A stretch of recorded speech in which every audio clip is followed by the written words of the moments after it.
Hey, YouTube. Well, there's been development in this case, George Floyd. So a lot of people believe that these riots began because of an ask.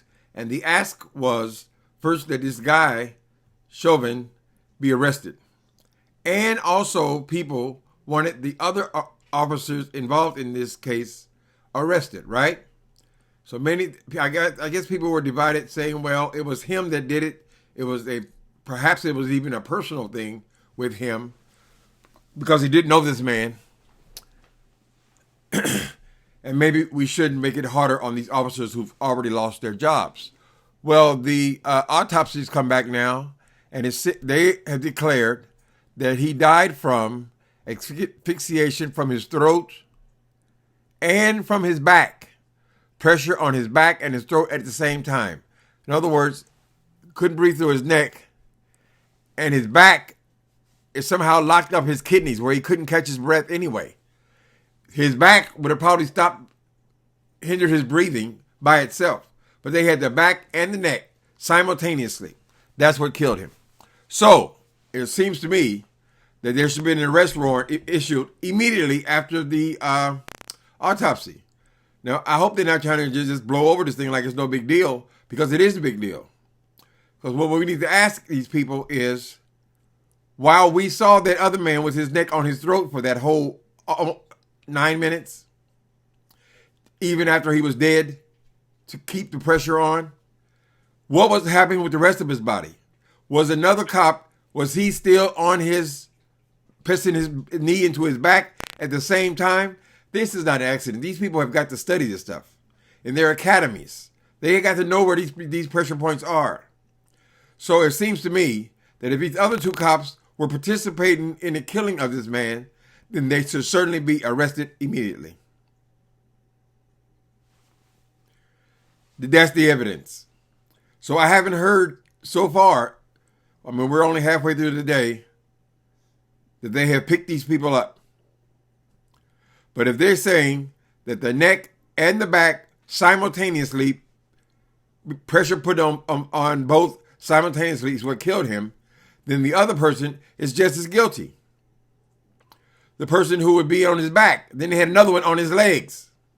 And they all stood there, because I don't remember seeing anybody get up from behind that SUV. We saw the dude that killed him in front, but we didn't see what was going on behind. We just knew that there was two big guys also sitting on him. So apparently one had his knees in his kidneys. So I think that city is going to erupt again. Sorry to say, people. If you have the medical examiner telling you that this guy, other guys participating in his death as well, and they are equally responsible because the death occurred with pressure being put on both places, then they should arrest them immediately. If that doesn't happen, I don't think you're going to have resolution in Minneapolis and perhaps the rest of the country.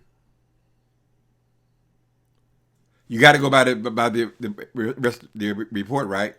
They didn't say that, they didn't mention him being drunk or anything either. Any toxins? They didn't say he had no heart attack.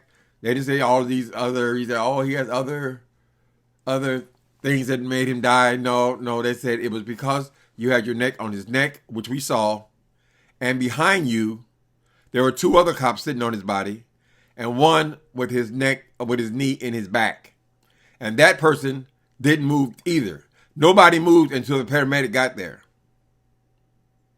So I think we have an answer. All those cops need to be arrested while the investigation occurs.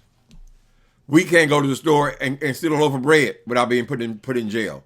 Why is it so hard for these people to arrest these people and hold them in jail when they see that their whole city is burning? I believe it's justified. They're not justified in what they did. A warrant for their arrest is justified. Warranted. So we'll see. Certainly by the end of the day, all those cops should be in custody. It's my opinion on it.